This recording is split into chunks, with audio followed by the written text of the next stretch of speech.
자, 지난 영상에 이어서 전기 기능장 63회 필답형 문제 6번부터 10번까지 풀어보도록 하겠습니다. 6번째 문제입니다. 전력 퓨즈와 차단기를 비교할 때 전력 퓨즈의 장점을 3가지 쓰라고 되어 있습니다. 실제 요거 같은 경우에는 우리가 68회 2번 문제에서 한번 봤던 친구죠.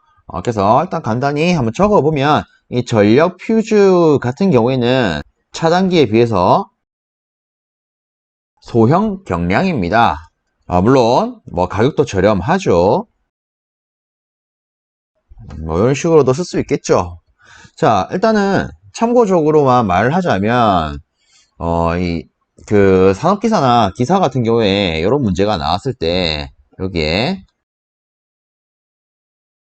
가격 관련한 것은 제외한다. 이런 식으로 준 경우도 있습니다. 물론 아직 기능장에서는 이렇게 줬다라는 것은 확인을 못했습니다.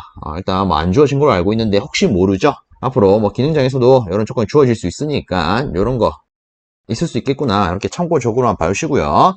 그래서 일단은 요 같은 경우에 제가 치우고 그냥 한쪽에 묶어서 쓰겠습니다.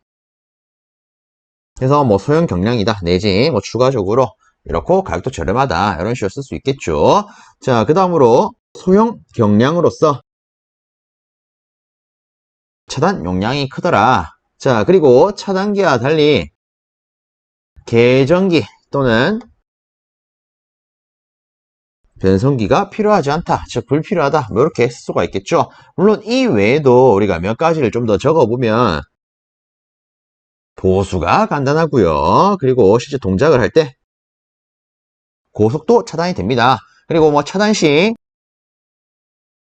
무소음, 그리고 또는 무방출이다, 이런 식으로도 더 생각해 볼 수 있겠죠. 근데 어쨌든 지금 같은 경우에는 3가지만 쓰라고 했기 때문에 요 중에 대표적인 3가지 이런 식으로 아무거나 적으면 되겠습니다. 자, 일단은 추가적으로 한 가지만 더 보겠습니다. 혹시나 이 문제가 차후에 출제가 되어서 장점 몇 가지 그리고 단점도 몇 가지 쓰라 이렇게도 충분히 주어질 수 있겠죠. 그래서 요거는 추가적으로 생각을 해보겠습니다. 단점은 어떤 게 있을까?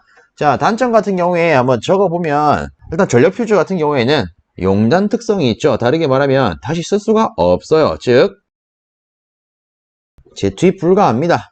그리고 차단기와 다르게 실제 시간적인 특성을 제어할 수 있는 계전기를 사용하지 않기 때문에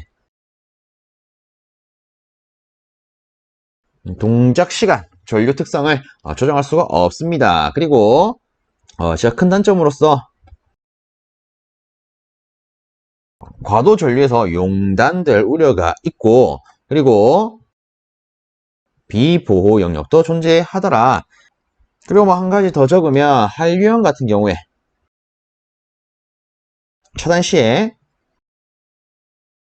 과전압이 발생을 한다, 이런 식으로도 볼 수 있겠죠. 그래서 이 단점 같은 경우에는 참고적으로 이런 것도 생각해 볼 수 있구나, 이런 식으로 봐주시기 바랍니다. 이렇게 하고 넘어가겠습니다.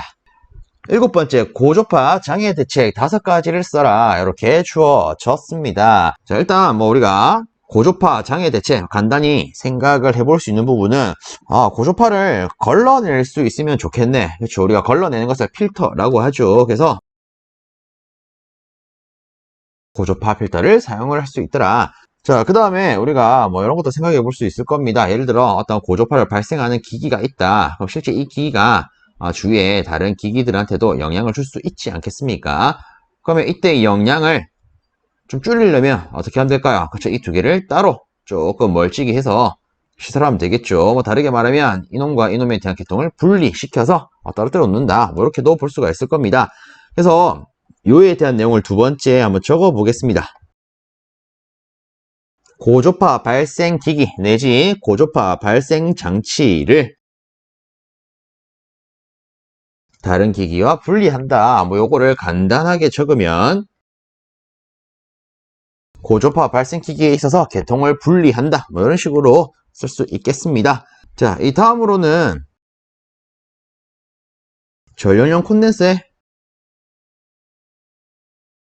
직렬 리액터를 설치할 수 있더라, 이런 것도 있죠. 그래서 이 직렬 리액터 같은 경우에는 우리가 앞선 문제에서 봤었는데 이 친구 같은 경우에는 제5고조파를 방지하는 목적으로 사용이 됩니다. 자, 그 다음으로 변압기에 대한 것도 쓸 수가 있는데, 실제 이 변압기의 결선을 델타로 해서 고조파 순환 회로를 구성을 시키더라. 자, 그래서 실질적으로 델타 결선 내부에는요, 제3 고조파가 순환할 수 있기 때문에 이 외부에는 고조파 영향이 나타나지 않습니다. 그래서 이런 것도 볼 수가 있겠죠. 자, 그 다음으로 고조파의 원인 중에 하나인 이제 코로나, 요걸 한번 생각을 해보겠습니다.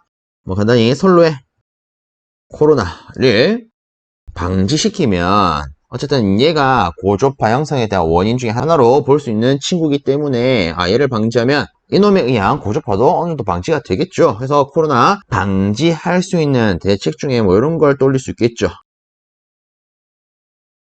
복도체, 다도체를 사용을 하더라. 이런 식으로요. 그래서 뭐 이런 식으로 5가지를 한번 적어 봤습니다. 이 부분 참고해서 봐주시길 바랍니다. 다음으로 8번째 문제입니다. 다음은 피레 시스템의 레벨별 회전구체 변경과 메시 치수에 대한 표입니다. 빈칸에 들어갈 내용을 써라. 이렇게 주어졌습니다. 우선에 실제 우리가 요 표를 메꾸려면 이 표에 대한 수치를 알고 있어야겠죠. 근데 실질적으로 이 표에 대한 수치는요, 생각외로 정말 간단하게 구성이 됩니다. 우선에 이에 대한 내용을 좀 띄우겠습니다. 자, 이에 대한 내용은 한국전기설비규정의 외부 피레 시스템 항에 이렇게 딱 있습니다. 그래서 보면 피레 시스템의 레벨별 회전 구체 반경, 메시 치수와 보각의 최대값이라고 해서 이런 표가 있는데, 자, 일단은 요 아래쪽에 회전 구체 반경을 봅니다. 얘 같은 경우에는 10, 20, 45, 60 이런 식으로 진행을 합니다. 그래서 보면 20을 기준으로 10만큼 증가하고요. 그 다음에는 15씩 증가를 합니다. 그래서 20 기준으로 10 증가, 그 다음부터 15 증가, 뭐 이런 식으로 봐도 되겠죠.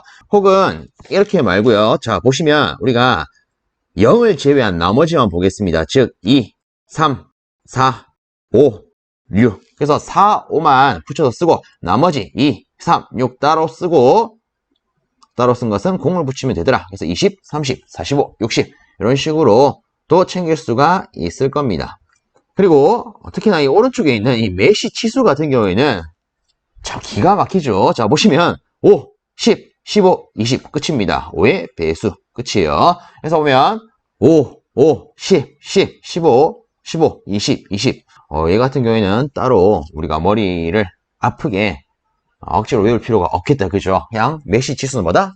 5의 배수다. 이게 끝입니다. 특히나 자 보세요.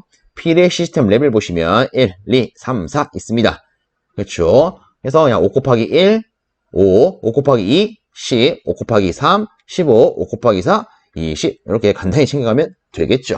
끝. 자, 그래서 이런 거 딱 봤을 때 혹시나 얘가 시험에 나온다. 회전 구체 반경은 제가 뭐 언급을 했던 이 2가지 기준을 가지고 여러분들 입장에서 편하신 걸 챙기셔야겠죠. 그래서 보니까 1번은 30 들어갈 거고 2번은 60 되겠네. 그리고 메시 치수는 이놈 같은 경우에는 여기 레벨에 5씩 곱해주면 되구나. 그래서 5 곱하기 1 하니까 얘는 5 이렇게 쓰면 되고 그 다음에 네 번째는 5 곱하기 3 하니까 이런 식으로 그 다음 5번째는 5 곱하기 4 하니까 이런 식으로 생각으로 들고 갈 만한 친구구나. 이렇게 볼 수 있겠죠. 자, 이렇게 마무리하고 넘어가도록 하겠습니다. 다음으로 9번째 문제입니다. 다음 물음에 답을 하시오. 자, 그리고 아래쪽에 보면 이렇게 소문제가 구성이 되어 있습니다. 자, 첫 번째 소문제를 보시면 단상 3선식의 설비, 불평률, 허용 기준과 공식을 써라. 그리고 두 번째는 삼상 3선식 설비, 불평률, 허용 기준과 공식을 써라. 이런 식으로 주어져 놨습니다. 자, 일단 우리가 우선적으로 각각 조건에 대한 설비, 불평률, 허용 기준부터 쓰도록 하겠습니다. 자, 단상 3선식 같은 경우에는 40% 이하가 허용 기준이 되고 삼상 3선식 같은 경우에는 얘는 앞 숫자가 3이죠. 그래서 이거 그대로 3이 들어가는 30% 이하가 답이 되겠습니다. 자, 다음으로 각각에 있어서 설비, 불평률, 공식을 적어보면 이 단상 3선식 같은 경우에는 총 설비 용량의 절반 분의 중성선과 각 선 간의 설비 용량 차, 이렇게 쓸 수가 있겠습니다. 그리고 이 불평률 같은 경우에는 기본적으로 퍼센테이지로 표현하기 때문에 이렇게 100%를 달아주도록 하겠습니다. 자, 다음으로 삼상 3선식에 있어서 이 불평률 공식을 적어보면, 자, 요놈 같은 경우에는 분모가 총 설비 용량의 위에와 다르게 얘는 3분의 1이 옵니다. 자, 그 다음으로 이 분자 같은 경우에는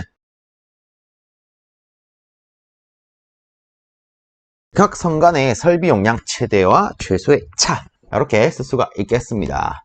자, 그리고 얘도 곱하기 100%. 자, 그래서 이런 식으로 우리가 답을 한번 꾸려봤는데, 여기서 한 발짝 더 나아가서 솔직히 뭐 개인적으로는 요 수식을 가지고 실제 계산하는 문제도 얼마든지 나올 수 있지 않을까 이렇게 생각을 합니다. 그래서 간단히 뭐 예시만 조금 잡아보도록 하겠습니다. 자, 우선적으로 이 단상 3선식에 대해서 임의의 회로를 좀 그려보도록 하겠습니다. 자, 예를 들어서 여기 A상, 여기 B상이고 가운데는 중성선 이렇게 보겠습니다. 그리고 각 선 간에 이런 식으로 부하들이 접속이 되어 있다라고 가정을 하겠습니다.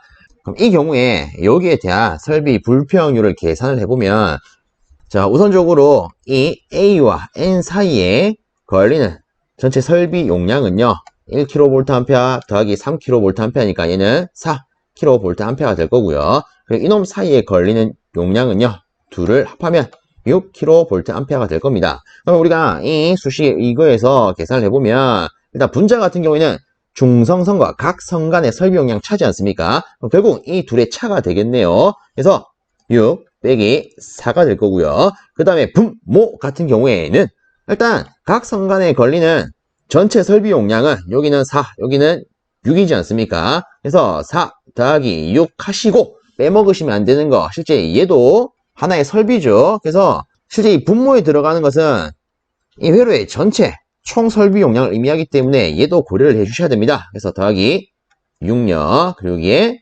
2분의 1을 취한다.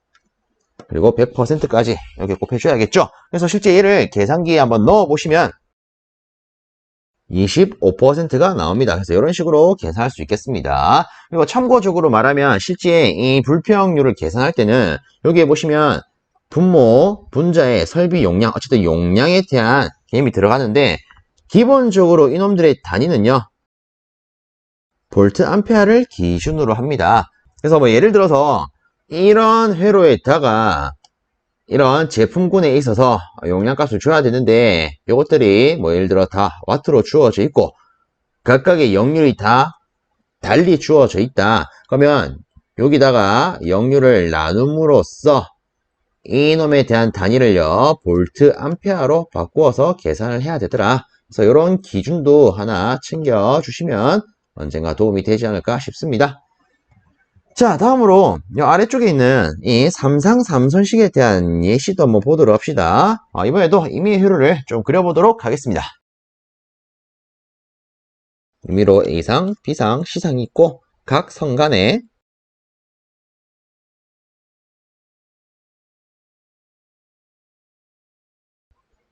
이런 식으로 어떤 회로가 구성이 되어 있다라고 했을 때 이 회로의 설비 불평률을 구하고 싶다. 그럼 우리가 이렇게 볼 수 있겠죠. 일단 분자에 필요한 게 각 선 간의 설비 용량의 최대와 최소의 차가 들어가야 되지 않겠습니까? 그러면 우리가 우선적으로 이렇게 보겠습니다. A와 B 간에 걸리는 설비 용량, 그 다음에 B와 C 간에, 그리고 C와 A 간에 걸리는 설비 용량들을 한번 계산을 해봅시다. 일단 A와 B 간을 보면 하나, 두 개가 있습니다. 그래서 이거 두 개 더하면 얘는 4kVA 될 거고요.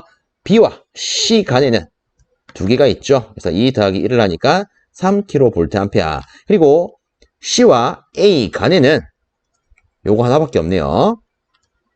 그럼 여기서 최대가 되는 것은 얘가 될 거고요. 최소가 되는 것은 얘가 되겠죠. 그럼 어쨌건 우리가 불평률을 구하려면 최대와 최소의 차가 분자에 들어가야 되기 때문에 우리는 이렇게 쓸 수가 있을 겁니다. 최대인 5 빼기 최소인 3요.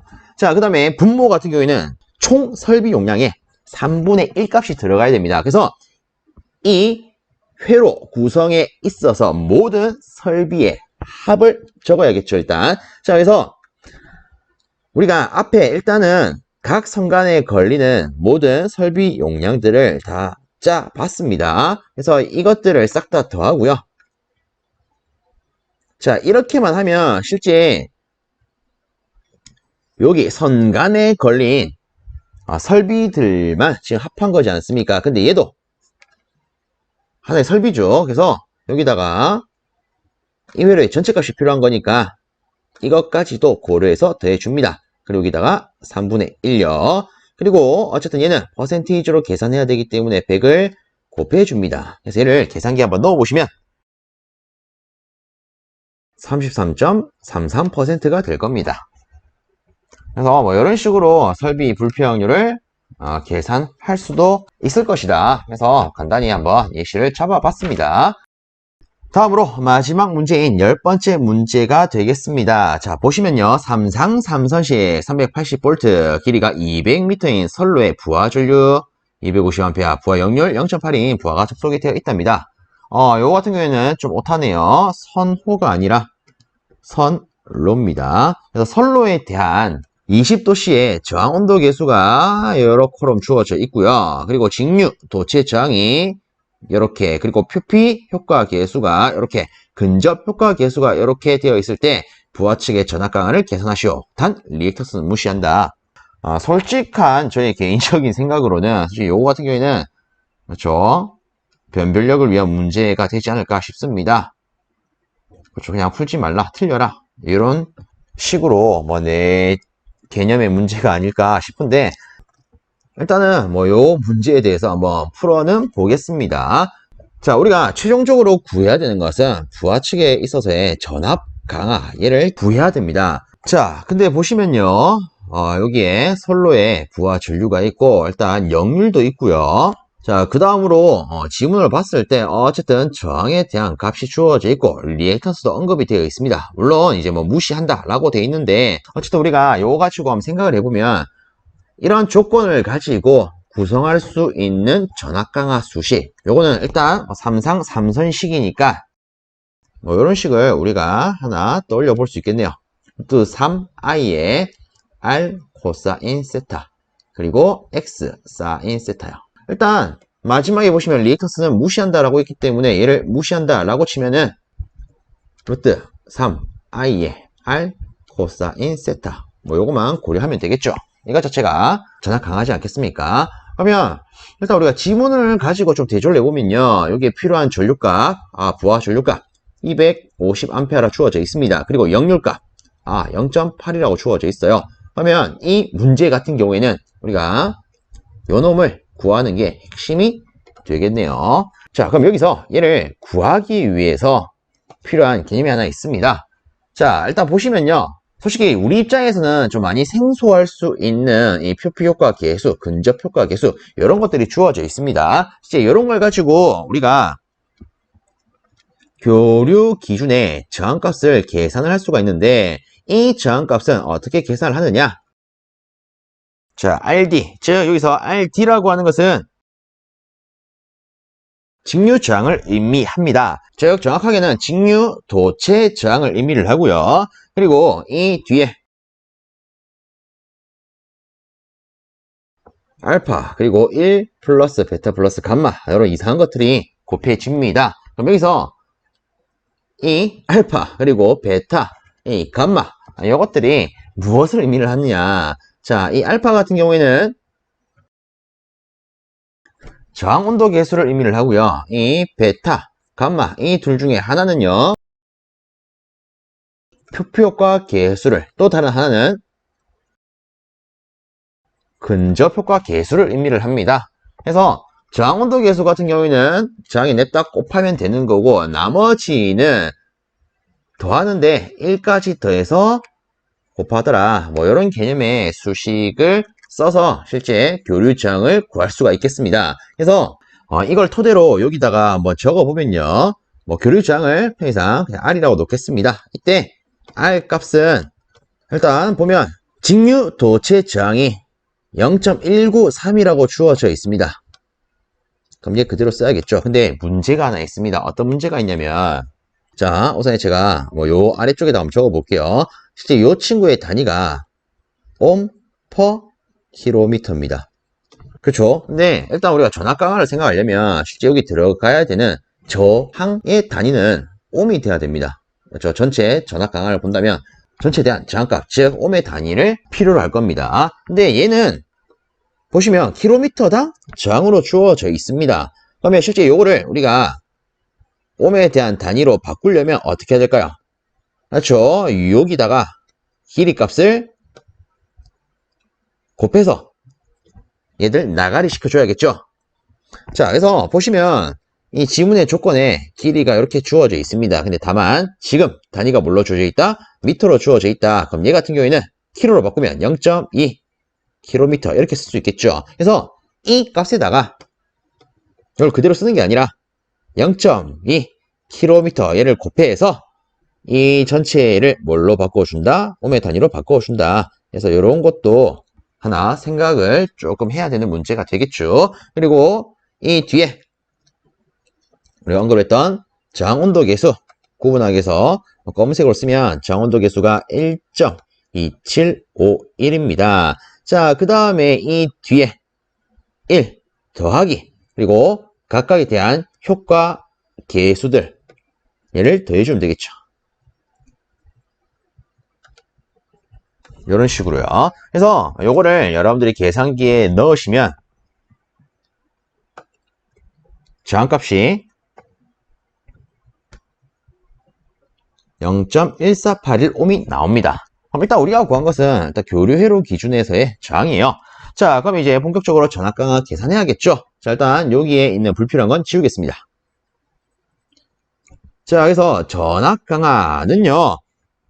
루트 3에다가 여기 언급을 했던 전류가 250A 들어가고요. 그리고 이제 저항값이 필요한데 저항값 우리가 구했죠. 0.14816. 자, 그 다음으로 필요한 거 역률값 0.8 취해주니까 이 전압 강화 값이 51.3V가 나와요. 그래서 답은 51.3V예요. 이런 식으로 풀 수 있는 문제가 되겠습니다. 그래서 보면 10번째 문제 같은 경우에는 진짜 이런 생각 드실 거예요. 와, 다음에 이거 뭐 풀라고 낸 문제인가? 이거 뭐지? 이런 생각 하실 수 있을 겁니다. 그래서 솔직한 제 개인적인 생각은 그냥 이런 게 있었구나. 참고용으로 보는 게 낫지 않을까 싶습니다. 혹은 여러분들 여유가 되실 때, 그렇죠? 진짜 여유가 되실 때 한번 보면, 그렇죠? 언젠가는 도움은 될 수 있겠지만, 글쎄요, 당장은 도움이 될지 안 될지는 잘 모르겠습니다. 어쨌든 요거는 여러분 선택의 자유로 맡기겠습니다. 자, 그래서 이런 식으로 좀 끝이 좀 약간 애매하게 끝났지만 앞선 영상부터 해서 1번부터 10번까지 한번 다 풀어봤습니다. 자, 그래서 이번 영상은 여기서 마무리를 쉽도록 하겠습니다. 자, 여러분들 수고 많으셨고요. 모쪼록 이 해당 영상이 전기기능장 실기 필답형 문제를 준비하시는 모든 분들께 많은 도움이 될 수 있길 바랍니다.